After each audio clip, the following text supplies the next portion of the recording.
Hello, ಎಲ್ಲರಿಗೂ ನಮಸ್ಕಾರ. ಇವತ್ತು ರಸಮ್ ರೈಸ್ ಮಾಡಿದ್ದೀನಿ ಮತ್ತು ಬಜ್ಜಿ ಬೋಂಡ. ಆಚೆ ಮಳೆ ಅಂತೂ ಒಂದು 3 ದಿನದಿಂದ ಬರ್ತಾನೇ ಇದೆ. ಯಾರಿಗೆಲ್ಲ ಮಳೆಯಲ್ಲಿ ನೆನೆಯೋಕ್ಕೆ ಇಷ್ಟ? ನನ್ನ ಮಕ್ಳಿಗಂತೂ ತುಂಬಾ ಇಷ್ಟ.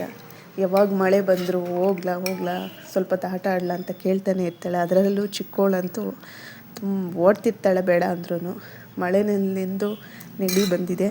ಹಾಗಾಗಿ ಮೆಣಸು ರಸ ಇಟ್ಟರೆ ಸ್ವಲ್ಪ ಕಡಿಮೆ ಆಗುತ್ತೆ ಅಂತ ಹೇಳ್ಬಿಟ್ಟು ಇವತ್ತು ಈ ರಸಮ್ ರೈಸ್ ಮಾಡಿದ್ದೀನಿ. ಟೇಸ್ಟ್ ಅಂತೂ ತುಂಬಾ ಚೆನ್ನಾಗಿತ್ತು.